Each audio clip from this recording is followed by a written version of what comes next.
sempena istiadat pembukaan rasmi tahun pertama Dewan Negeri Perak Darul Ridwan yang ke-15. Yang berhormat Timbalan Yang Dipertua serta seluruh ahli Dewan, saya ingin merujuk titah tuanku yang meminta kerajaan mendengar dan memahami kerasaan rakyat dalam pelbagai perkara, khususnya dalam perkara yang akan saya sentuh adalah berkaitan keselamatan makanan. Indeks jaminan bekalan makanan atau food security dengan izin menawarkan 4 indikator utama, iaitu ketersediaan makanan, akses makanan, penggunaan makanan dan kestabilan makanan. 4 indikator ini memberi maksud jaminan keselamatan makanan perlu dilaksanakan dalam konteks setempat, iaitu kawasan atau daerah, negeri dan negara. Ketika berlaku krisis makanan, sama ada disebabkan faktor peperangan, wabak, bencana alam atau apa sahaja faktor, maka akan berlaku gangguan atau kerosakan infrastruktur dan komunikasi. Dalam masa yang sama, negara-negara pengeksport makanan akan mengambil sikap menjaga kepentingan negara masing-masing dan akan mengurangkan atau mungkin menghalang ekspor makanan ke negara-negara luar. Alternatif kepada penyelesaian masalah tersebut adalah dengan tindakan berkesan pihak kerajaan menawarkan 4 indikator jaminan makanan tersebut dalam konteks setempat yang telah saya nyatakan. Yang berhormat Timbalan Yang Dipertua serta seluruh ahli Dewan, pihak kerajaan telah sekian lama menyediakan reserve padang ragut untuk kegunaan awam bertujuan mengembangkan sektor penternakan ruminan bagi maksud melaksanakan indikator yang pertama, iaitu ketersediaan makanan atau bekalan makanan. Walau bagaimanapun, terdapat beberapa isu berbangkit berkaitan reserve padang ragut dan beberapa saranan kepada pihak kerajaan. Antaranya, difahamkan ada beberapa jawatankuasa padang ragut khususnya di kawasan Manong tidak aktif dan tidak mengusahakan penternakan. Disarankan kepada pihak kerajaan mengambil tindakan yang sewajarnya jika benar ada jawatankuasa padang ragut yang tidak aktif. Yang kedua, pihak kerajaan diminta memperkasakan jawatankuasa padang ragut dengan memberi pelbagai latihan kemahiran, menambah peruntukan kewangan, menyediakan kemudahan asas dan bantuan peralatan moden untuk memudahkan operasi padang ragut. Peruntukan dana perlu ditambah kepada pejabat veteriner daerah untuk membangunkan padang ragut. Yang ketiga, pihak kerajaan perlu menggalakkan peserta untuk menjadikan padang ragut sebagai tempat pengeluaran bahan makanan haiwan seperti penanaman rumput Napier, jagung ternakan, ketum ayam, ubi dan sebagainya untuk dijadikan input bagi menghasilkan dedak, silaj dan sebagainya. Ini menjadikan kos sumber makanan haiwan menjadi murah kerana tidak lagi bergantung kepada sumber import. Selain itu, ia juga boleh menjadi sumber ekonomi peserta yang terlibat. Yang keempat, pihak kerajaan perlu menghalang jika ada usaha-usaha mana-mana pihak yang cuba menukar status reserve padang ragut kepada lot kediaman atau perumahan, dan jika ada tanah reserve padang ragut yang telah ditukar kepada lot kediaman atau perumahan, maka perlu diganti semula dengan kadar tidak kurang dari jumlah yang ditukar atau diambil. Status reserve padang ragut perlu dikekal sebagai grazing ground dengan izin seperti yang termaktub dalam Warta Gazet Kerajaan. Yang kelima, pihak kerajaan perlu menggalakkan penyertaan aktif agensi kerajaan dan swasta untuk memperkasakan padang ragut melalui pelaksanaan pelbagai program dan insentif yang bersesuaian. Contoh agensi yang boleh dilibatkan adalah seperti Jabatan Pertanian, Risda, Mardi, SADC, Agrobank dan lain-lain. Yang berhormat Timbalan Yang Dipertua serta seluruh ahli Dewan, tanah mempunyai kepentingan dan nilai yang tinggi dalam aktiviti kehidupan manusia. Isu tanah terbiar jika tidak diurus dengan baik dan berkesan akan memberi kesan negatif kepada sistem sosial, ekonomi dan politik, terdapat pelbagai kategori tanah terbiar yang perlu diurus dengan baik oleh pihak kerajaan dan agensi kerajaan. Saya mengambil kesempatan ini untuk menyarankan kepada pihak kerajaan supaya memberi anugerah tanah kepada golongan B40 yang masih tidak mempunyai tanah. Kepada golongan belia, kerajaan dan agensi kerajaan perlu memberi peluang dan kemudahan serta insentif untuk mereka membangunkan tanah terbiar. Usaha ini perlu dilakukan sungguh-sungguh supaya dapat memberi keselesaan hidup kepada seluruh rakyat. Yang berhormat Timbalan Yang Dipertua, dianggarkan populasi dunia akan menjadi 9.7 bilion pada tahun 2050 menurut Pertubuhan Makanan Pertanian FAO. Ini bermaksud pengeluaran makanan dunia perlu meningkat sebanyak 70% untuk memenuhi permintaan penduduk global pada tahun tersebut. Banyak kajian menunjukkan bahawa dunia sedang mengalami defisit ekologi. Kawasan Manong yang disempendani Sungai Perak sangat berpotensi untuk dikembangkan ternakan aquaculture air tawar dengan menggunakan teknologi moden. Ternakan industri aquaculture ini perlu dilakukan secara berskala besar supaya maksud jaminan makanan dapat dicapai. Pihak kerajaan boleh menjadikan kawasan Manong sebagai pusat aquaculture berteknologi tinggi dan berskala besar di negeri Perak. Penduduk kawasan Manong khususnya petani dan pekebun juga menghadapi masalah berdepan dengan musuh-musuh tanaman seperti kera dan khinzir. Menurut aduan, mereka hanya mampu memperolehi 30 hingga 50% sahaja hasil tanaman mereka. Selebihnya telah dimakan atau dirosakkan oleh musuh-musuh tanaman tersebut. Situasi ini menggugat pendapatan mereka. Adalah disarankan kepada pihak kerajaan untuk memberi perhatian serius dalam perkara ini untuk mengawal musuh-musuh tanaman tersebut. Yang berhormat Timbalan Yang Bertua Dewan serta seluruh ahli Dewan, pelancongan rekreasi merupakan antara bentuk aktiviti pelancongan yang popular.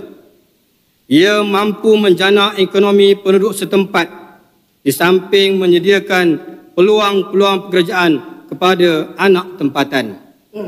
Mutakhir ini, tren pelancongan lebih menjurus untuk pelancong memilih destinasi yang menawarkan pengalaman percutian yang menarik, unik dan kreatif. Destinasi pilihan kebiasaannya berasaskan alam semula jadi yang lebih menyegarkan. Kegemaran masyarakat hari ini untuk update status media dengan izin, update status media sosial untuk berkongsi keseronokan menyebabkan pelancong memberi sesuatu yang unik dan indah untuk dirakam dan ditularkan di media-media sosial. Destinasi impian pelancong juga menjadi pilihan yang menawarkan peluang untuk aktiviti rekreasi seperti mendaki, kembara hutan, berkhemah dan berkayak. Lebih menarik, tren percutian secara camper van, motorhome dan glamping sudah mula menarik minat masyarakat. Saya mengambil kesempatan ini untuk memberi saranan kepada pihak kerajaan negeri supaya dapat membuat plan perancangan dan tindakan yang tersusun untuk membangunkan pelancongan rekreasi di kawasan Manong yang mengandungi 5 lokasi lata dan 4 tempat pendakian yang menarik. Saya namakan lokasi-lokasi tersebut, 5 lata tersebut, iaitu yang pertama, Hutan Lipur Ulu Kenas. Yang kedua, Lata Jeliang. Yang ketiga, Lata Pecah Batu. Yang keempat, Lata Guar. Yang kelima, Lata Ulu Piul. Dan 4 tempat pendakian. Yang pertama, Gunung Bubu. Yang kedua, Bukit Lubuk Kolam Jeliang. Yang ketiga, Bukit Pecah Batu. Dan yang keempat, Bukit Ulu Piul. Lembangan Sungai Perak merupakan antara 11 lembangan sungai yang ada di Perak dan merupakan lembangan yang terbesar, iaitu dengan keluasan 14,900 km persegi. Lembangan Sungai Perak melalui kawasan Manong sangat berpotensi untuk dijadikan sukan air secara tahunan. Kerajaan diminta menganjurkan dan menjenamakan semula sukan air ini dan dipromosikan di pameran-pameran pelancongan di peringkat tempatan dan antarabangsa. Selain itu, pihak kerajaan juga perlu memberi insentif kepada pemain-pemain industri pelancongan supaya perkembangan sektor pelancongan ini bergerak ke hadapan dengan lebih laju.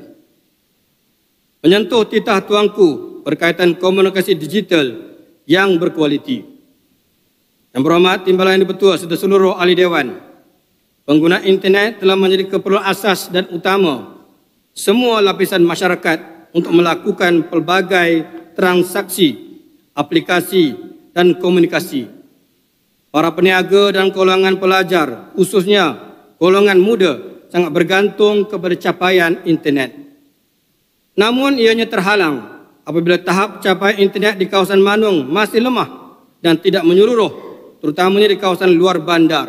Sekaligus ia merencatkan kegiatan ekonomi dan pendidikan masyarakat luar bandar yang sebenarnya mereka adalah penyumbang kepada kepesatan jalinan ekonomi di bandar-bandar. Jumlah 11 menara atau struktur telekomunikasi 4G yang ada di kawasan Manong sangat tidak mencukupi. Ditambah pula dengan tahap jangkauan liputan 4G tidak sejauh liputan 3G yang telah ditutup. Kelajuan purata 4G di Perak hanya mencapai 33.65 megabit per second ataupun Mbps sahaja. Manakala liputan 5G setakat ini hanya melibatkan 11% penduduk di kawasan Lembah Kinta atau disebut sebagai wilayah Greater Ipoh. Jika dibandingkan dengan negara jiran, Singapura mendapat purata kelajuan internet jalur lebar dengan kelajuan 255.83 Mbps. Thailand dengan kelajuan jalur lebar mereka 225.17 megapiksel, manakala Malaysia pula hanya 107.55 megapiksel. Maaf, Mbps. Di Perak, capaian 4G telah meningkat pada tahun ini kepada 92.1%. Kita sedang menuju kepada menaik taraf di semua kawasan kepada capaian 5G. Tetapi di sana membuat kita hairan. Capaian 4G yang dikatakan telah hampir mencapai 100%. Namun di kawasan Manong masih terdapat banyak lokasi capaian dan kelajuan internet yang sangat lemah. Bukan lagi 4G atau 3G atau 2G, bahkan langsung tiada G. Jauh sekali ke arah 5G. Saya menyarankan kepada kerajaan untuk menambah menara atau struktur telekomunikasi di kawasan Manong bagi mengatasi masalah capaian dan kelajuan internet yang lemah. Melalui dana dan persetujuan daripada pihak kerajaan, pihak agensi setempat telekomunikasi Perak ataupun OSA Telco Perak bersama urusdia pusat setempat OSC dan syarikat-syarikat deployment partner boleh merancang dan menjalankan usaha-usaha menambah struktur telekomunikasi di kawasan Manong. Yang berhormat Timbalan Yang Dipertua serta seluruh ahli Dewan, kawasan Manong juga kaya dengan pelbagai warisan, budaya dan tradisi yang sangat bernilai. Manong juga mempunyai banyak lokasi yang menarik bagi tujuan penggambaran filem, drama dan sesi fotografi. Nilai estetika yang tinggi yang ada di kawasan Manong perlu dijaga dan diwarisi khususnya kepada golongan muda. Berdasarkan geografi dan warisan yang wujud, Manong berpotensi menjadi pusat pameran, penghasilan dan penerbitan karya kreatif. Justru itu, saya menyarankan kepada pihak kerajaan agar mewujudkan perkampungan seni dan budaya rakyat di kawasan Manong yang menjadi pusat segala kegiatan seni, budaya dan karya kreatif. Industri kreatif di negara ini perlu mendapat sokongan kerajaan dan rakyat untuk berkembang sehingga ke peringkat antarabangsa. Satu pelan induk perlu dirangka dengan menggabungkan kepakaran pelbagai pihak seperti kerajaan, penggiat seni, syarikat produksi, universiti dan agensi kerajaan bagi melakukan kajian dan pembangunan R&D supaya hasrat mewujudkan perkampungan seni dan budaya rakyat dapat dicapai. Dalam masa yang sama, minat anak muda semakin tinggi untuk menjadi TikToker, gamer dan YouTuber dengan izin secara sepenuh masa dan sebagai kerjaya untuk menjana pendapatan dengan penghasilan kandungan kreatif. Kerajaan diminta untuk memberi latihan, kefahaman dan kesedaran kepada anak muda Perak supaya kandungan kreatif yang dihasilkan menepati adat dan budaya tempatan dan tidak bertentangan dengan nilai agama dan norma kehidupan. Bentuk bimbingan yang diberi perlu mengambil kira soal silang budaya dan agama supaya kaum belia dalam negeri Perak dapat memahami budaya kaum lain dan dengan itu kandungan kreatif yang dihasilkan tidak menyentuh sensitiviti kaum dan agama lain. Akhirnya, masih tidak terlewat untuk saya mengambil kesempatan ini untuk merakamkan tahniah kepada Pakatan Harapan dan Barisan Nasional kerana berjaya membentuk kerajaan melalui perkahwinan yang sah. Tahniah kepada Yang Amat Berhormat Menteri Besar Perak, Ketua Pembangkang dan seluruh Barisan Exco Kerajaan Negeri. Tak lupa juga tahniah dan terima kasih yang tidak terhingga kepada pengundi-pengundi yang telah mengundi Perikatan Nasional. Walaupun kami tidak dapat membentuk kerajaan, tetapi alhamdulillah kami menang bergaya, iaitu gabungan parti yang mendapat jumlah kursi terbanyak. Maaf jika ada terkasar bahasa dan terlajak kata. Akhirnya, Manong menjunjung kasih dan mohon menyokong titah tuanku. Sekian. Assalamualaikum warahmatullahi wabarakatuh dan salam sejahtera. Terima kasih Yang Berhormat Manong.